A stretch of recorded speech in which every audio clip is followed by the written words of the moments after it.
GK sheet number 18 हमने start किया था 1 से, है ना। 1 से करीब करीब ये आज 18 शीट्स हो रही हैं और हर शीट में नियरली 50 क्वेश्चंस। तो 50 इंटू 18 करीब 900 क्वेश्चंस आपके वेरी इंपॉर्टेंट क्वेश्चंस इस शीट से रेडी होते हैं। और सिर्फ यही 900 क्वेश्चंस नहीं है, इसके आसपास भी मैंने आपको एक्स्ट्रा भी पढ़ाया है। Oldest Dravidian language, answer Tamil. Moon का ग्रेविटेशन कितना है? अर्थ का 1/6, अर्थ का 6 टाइम्स कम ग्रेविटेशन है। ऐसा नहीं है कि मून में ग्रेविटेशन नहीं है, ग्रेविटेशन है, लेकिन अर्थ से 6 टाइम्स कम। एग्जाम्पल के लिए 2-3 क्वेश्चन और बताऊंगा। अच्छा, साइज की बात करें तो साइज में मून अर्थ का कितना है मालूम है?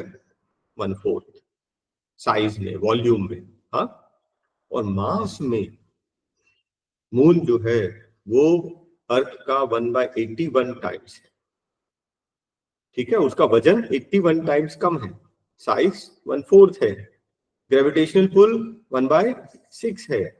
अच्छा, 1-2 क्वेश्चन पूछूंगा जो एग्जाम में बहुत आता है। अगर किसी चीज का 60 kg ये मास है अर्थ पे, तो मून पे कितना होगा? Answer 60 kg। क्यों? क्योंकि मास चेंज नहीं होता। याद रखना, मास चेंज नहीं होता, मास सब जगह सेम रहता है। वो अर्थ में हो, मून में हो, जुपिटर में हो, सन में हो, स्पेस में हो, मास चेंज नहीं होता। लेकिन अगर मैं बोलता कि अर्थ पे वेट है 60 न्यूटन, तो मून पे कितना हो जाएगा? 1/6 न्यूटन। बस एक चीज का ध्यान रखना, है ना। तो मास रिमेन्स कांस्टेंट, मास हमेशा सेम रहता है। चेंज क्या होगा? उसका जो है फोर्स, है ना, जिससे वो पुल कर रहा है। वेट 60 का 6 टाइम्स कम 10। Hindu festival that comes after every 12 year, Kumbh. और अभी इलाहाबाद में क्या चल रहा है? महाकुंभ। तो महाकुंभ जो है वो मेन है, वो इलाहाबाद में ही होता है। उसके अलावा हरिद्वार, उज्जैन, नासिक में भी कुंभ होते हैं एवरी 12 ईयर्स के इंटरवल में।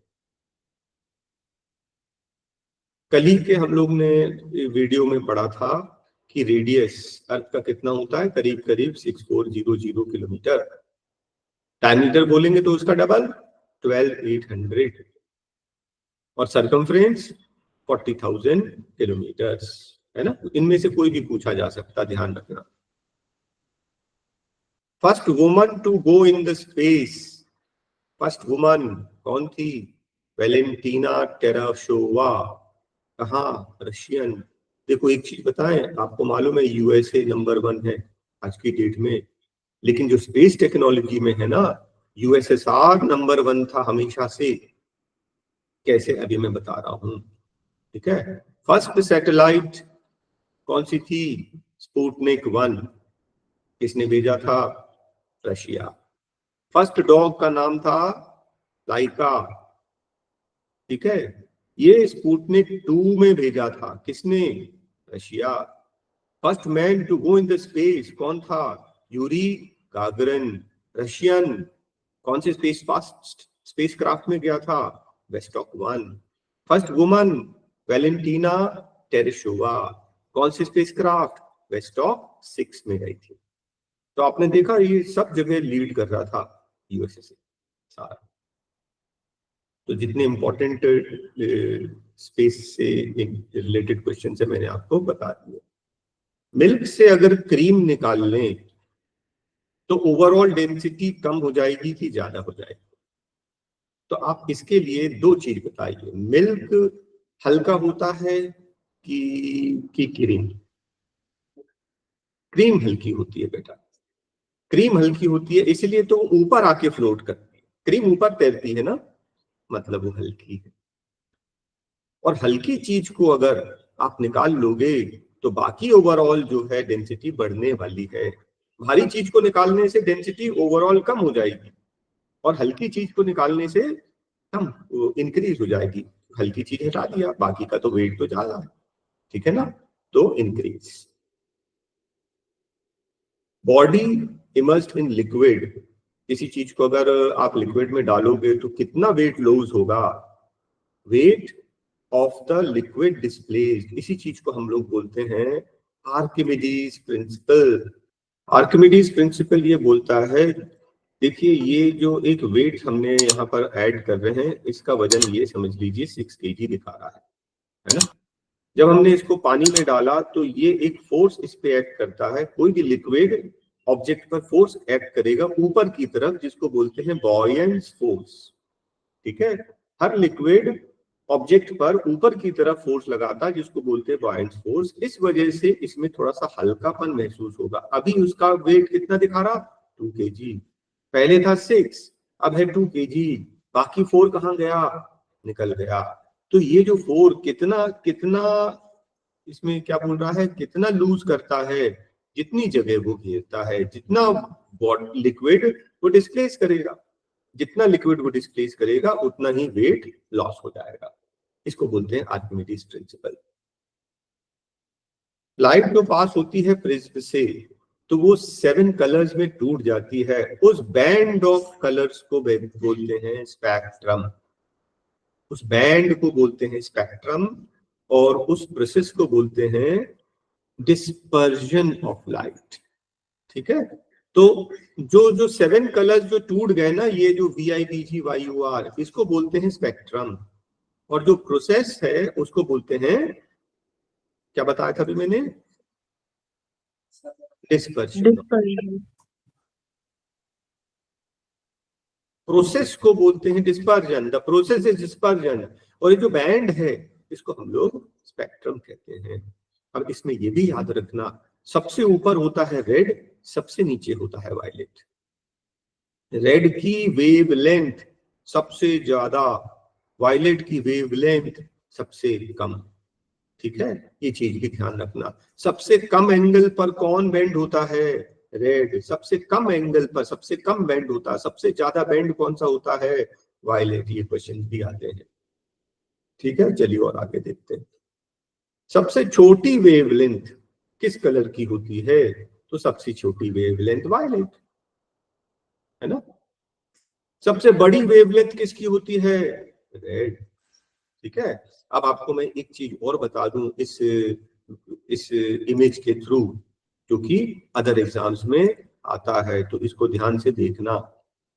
लाइट जो हम देखते हैं, वो लाइट जरूरी नहीं है कि जो हमें सिर्फ दिखती है, हमें दिखती है सिर्फ इतनी, इसको बोलते हैं विजुअल रेंज।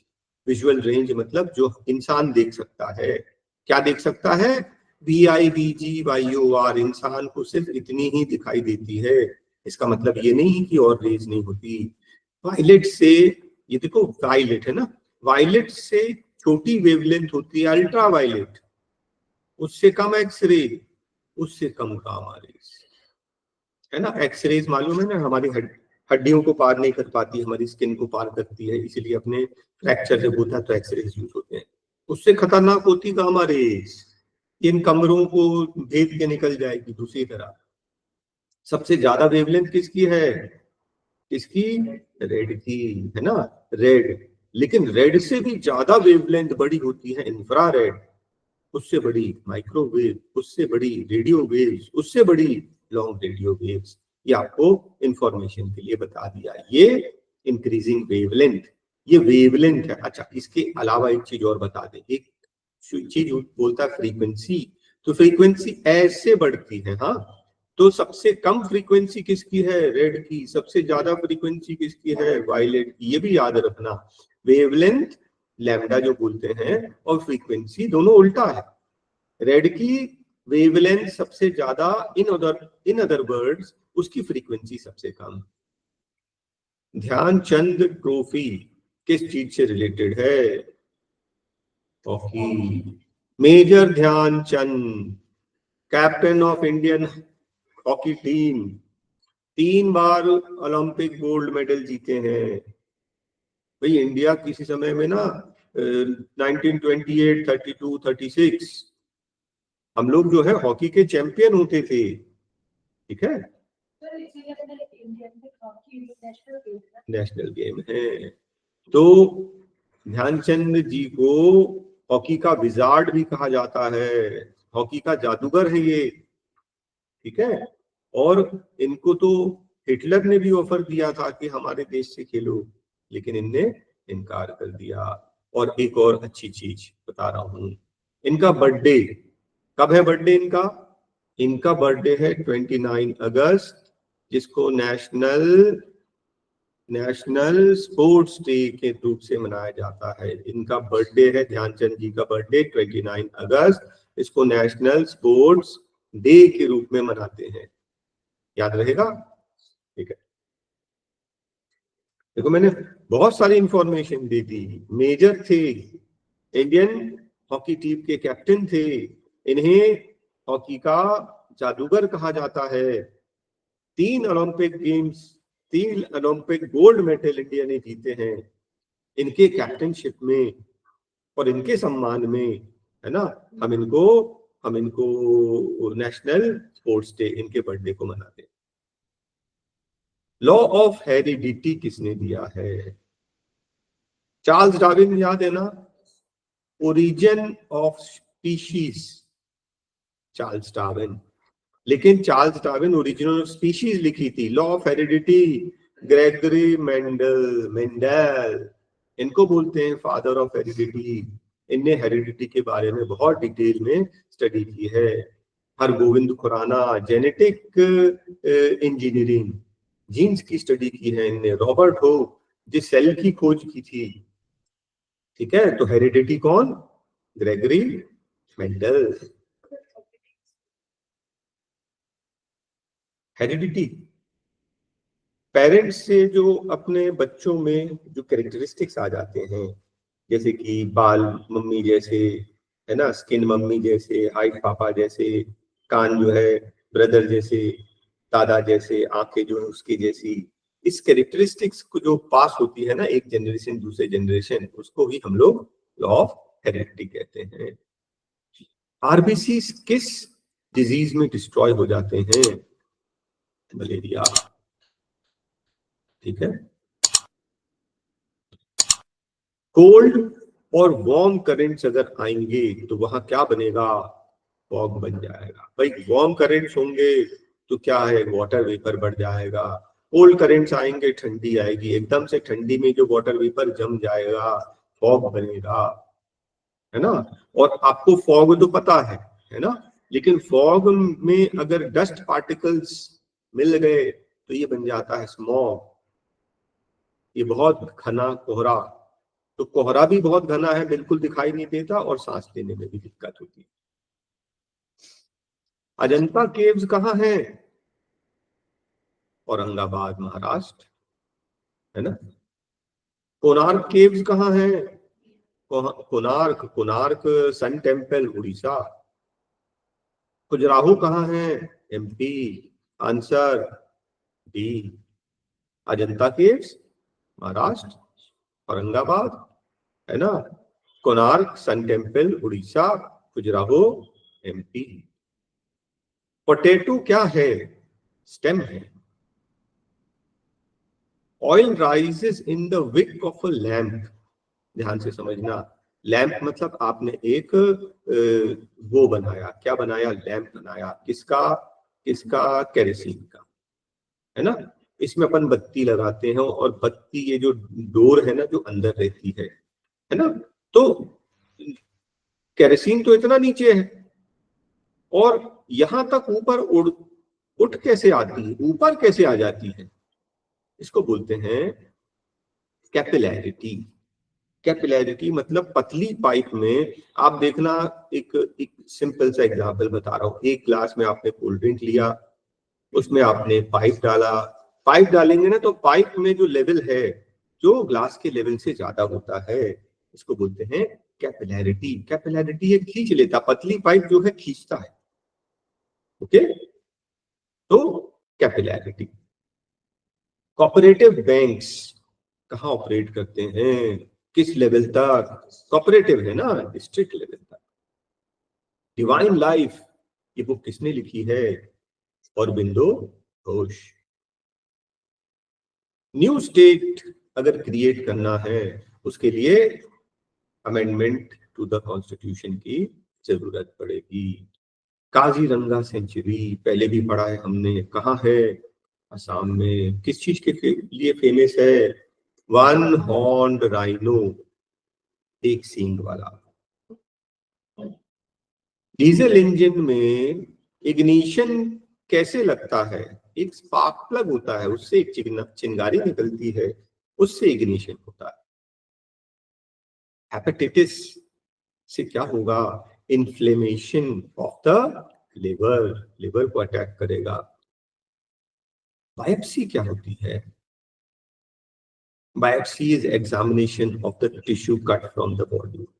मान लीजिए आपको कोई बॉडी के अंदर पस हो गया है ना, पस, किसी जगह पर पस फॉर्म हो रहा है, तो भाई अपन ने इलाज किया, चलो ठीक है, ठीक लगी, लेकिन अब इसकी बायोप्सी करनी जरूरी है।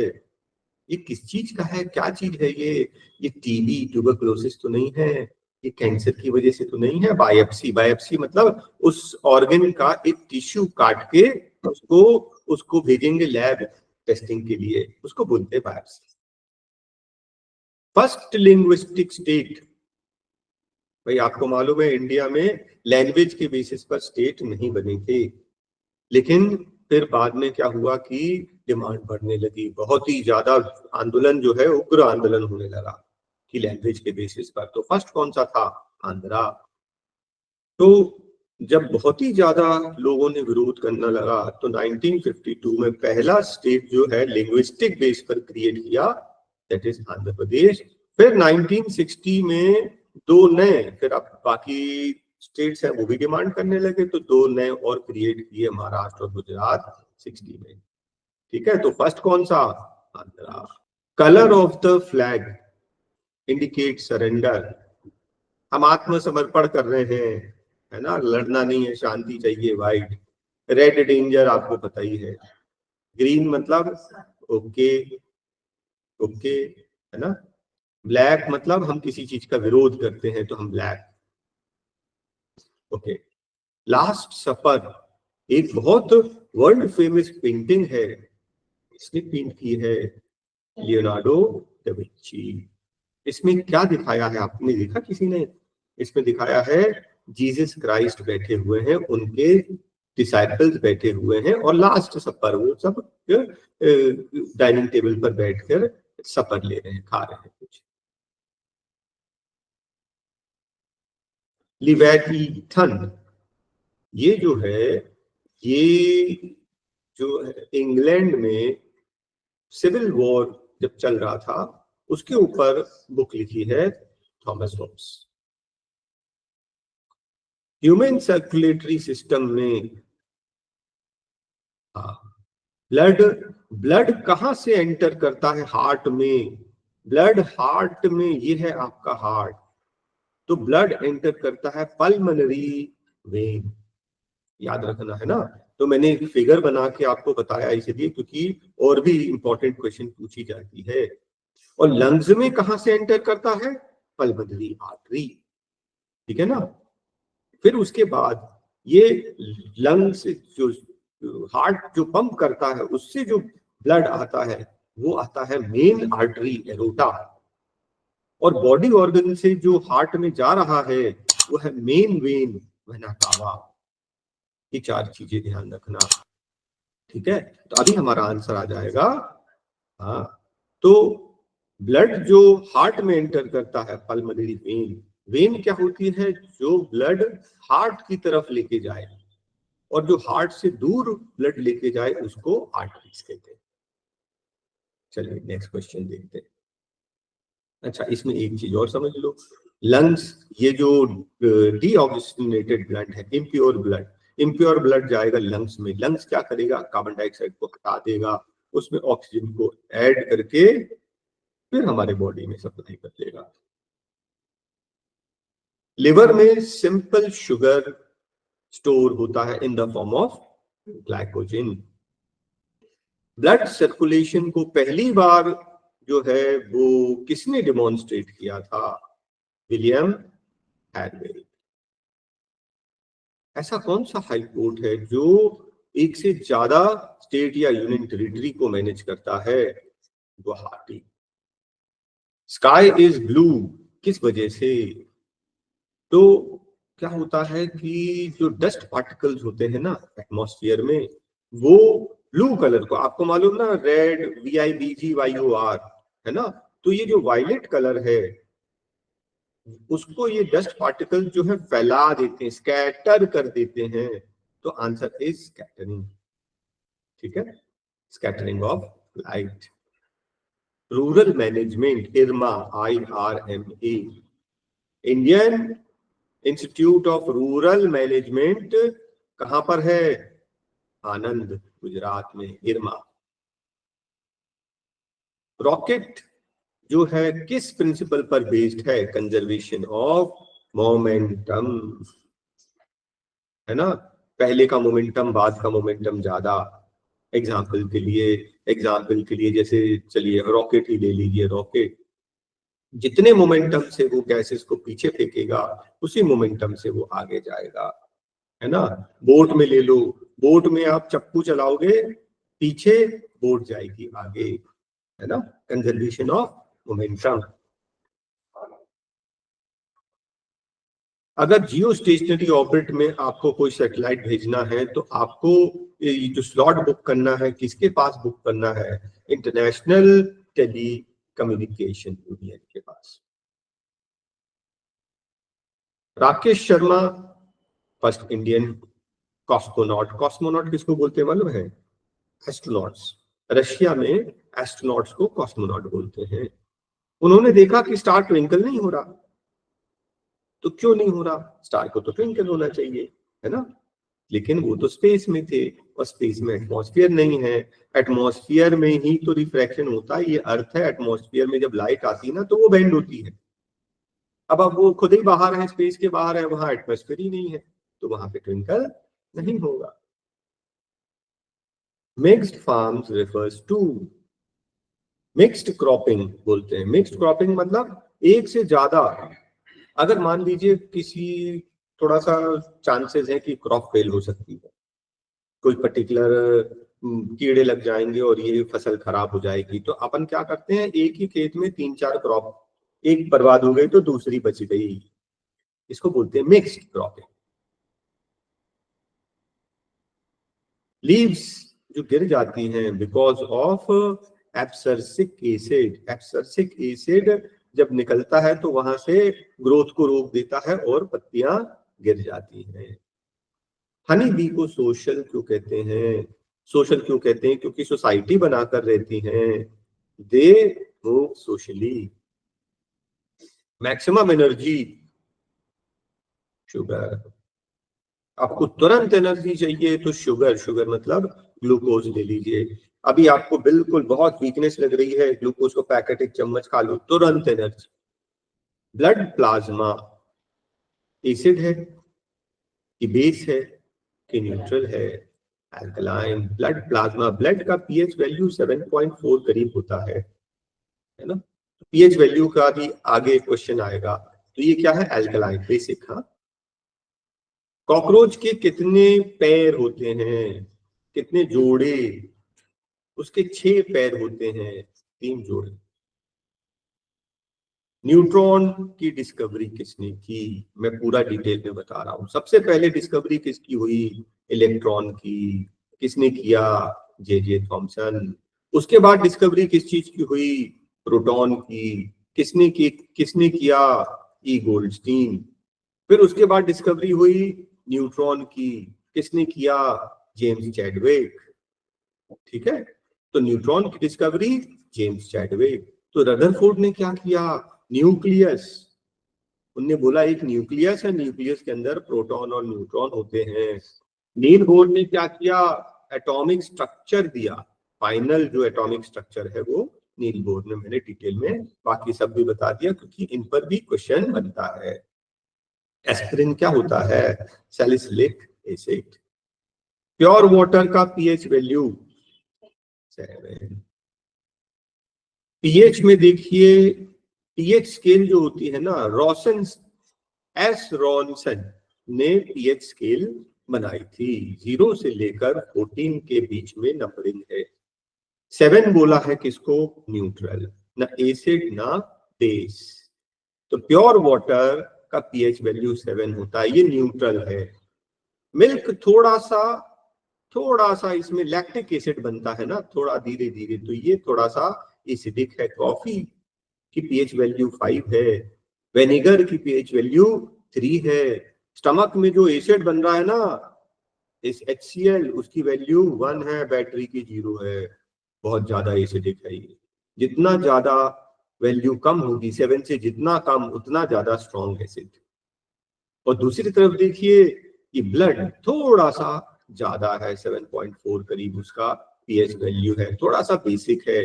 बेकिंग सोडा जो है वो एंटासिड के रूप में दिया जा सकता है। एंटासिड एसिडिटी होती तो एंटासिड, ये बेसिक है ना। एंटासिड कब लेते हैं? जब एसिडिटी होती है, क्योंकि एसिडिटी में एसिड प्लस बेस मिलकर सॉल्ट वाटर बनेगा और आपको राहत मिलेगी, न्यूट्रलाइज कर देगा। उसके बाद सोप, ब्लीच, ड्रेन क्लीनर देखो बहुत खतरनाक है, बहुत ज्यादा एसिडिक है। कितना बेसिक है? 14 इसकी पीएच वैल्यू है। एंटासिड 10 होता, माइल्ड बेस, ये माइल्ड बेस है, ये हमको एंटासिड एसिडिटी में लिया जा सकता है। Petrol is a mixture, heptane, octane, नॉलेन, ठीक है। ये सब क्या है? एल्केन्स है, एल्केन ग्रुप के मेंबर है। और इसके साथ में याद रखना, एलपीजी अगर पूछेगा तो प्रोपेन ब्यूटेन हेक्सेन का मिक्सचर होता है एलपीजी। तो एलपीजी और पेट्रोल दोनों एग्जाम में पूछते हैं। एलिमेंट्स कितने होते हैं नेचर में? एलिमेंट्स करीब करीब 118 एलिमेंट्स। लेकिन पूछ रहा है नेचुरली अकरिंग, नेचर में कितने मिलते हैं? 94। तो बाकी के नेचुरल नहीं बनते, वो उसको हमको लैब में बनाने पड़ते हैं, है ना। तो नेचुरली अकरिंग इज 94।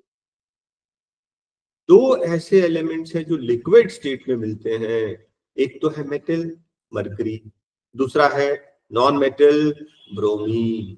ये दोनों ही केवल दो हैं जो लिक्विड स्टेट में मिलते हैं, बाकी सब सॉलिड या गैस के स्टेट में मिलते हैं। Primary colour red, yellow, blue, red green blue नहीं बोल देना। Primary colour red, yellow, blue, ये प्राइमरी है। अब फिर बाकी जो कलर हैं उनके मिक्सचर से बनता है, ठीक है। तो ये किससे बना? ऑरेंज, रेड और येलो से। ये मैजेंटा किससे बना? रेड और ब्लू से। ग्रीन किससे बना? येलो और ब्लू से। तो ये जो बेसिक कलर थे इसको हम लोग प्राइमरी कलर्स कहते हैं। लोवेस्ट पॉसिबल टेम्परेचर, इसको बोलते हैं एब्सोल्यूट जीरो। एब्सोल्यूट जीरो भी याद रखना, एब्सोल्यूट जीरो मतलब 0 डिग्री केल्विन। ये लोएस्ट टेम्परेचर इसलिए है क्योंकि आपको मालूम है सेल्सियस में कैसे चेंज करते हैं। सेल्सियस होता है K-273। तो K कितना है? 0। 0 - 273 कितना हो गया? -273 डिग्री सेल्सियस। ये मिनिमम टेम्परेचर है, इसको एब्सोल्यूट जीरो भी कहा जाता है। वर्ल्ड का सबसे बड़ा gulf of Mexico, north America में नीचे। सबसे छोटा ग्लैंड पिट्यूटरी ग्लैंड, कहाँ? हमारे स्कल में, सर में बिल्कुल बीचों बीच में होता है। सबसे छोटा ग्लैंड है और सबसे इंपॉर्टेंट, मास्टर ग्लैंड भी कहते हैं। और इसको ग्रोथ ग्लैंड भी कहते हैं। ग्रोथ, अगर ज्यादा इससे जो है हार्मोन्स निकल गए तो बहुत लंबा हो जाएगा। अगर इससे सिक्रीशन कम हुआ तो हाइट कम हो जाएगी। और बाकी सब जो ग्लैंड्स को भी ये रेगुलेट करता है, मास्टर ग्लैंड। लिवर सबसे बड़ा ग्लैंड। ओम इसका यूनिट है, ओम रेजिस्टेंस का यूनिट है। पावर का यूनिट क्या होता है? वॉट। वॉट बोल दो, और बड़ा करना है किलोवाट कर दो, और किलोवाट, ठीक है। पोटेंशियल डिफरेंस हम लोग वोल्ट में मेजर करते हैं। एनर्जी को हम लोग जूल्स में, कैलोरी में मेजर करते हैं। ताइवान को यूएनओ से एक्सपेल कर दिया गया था 1971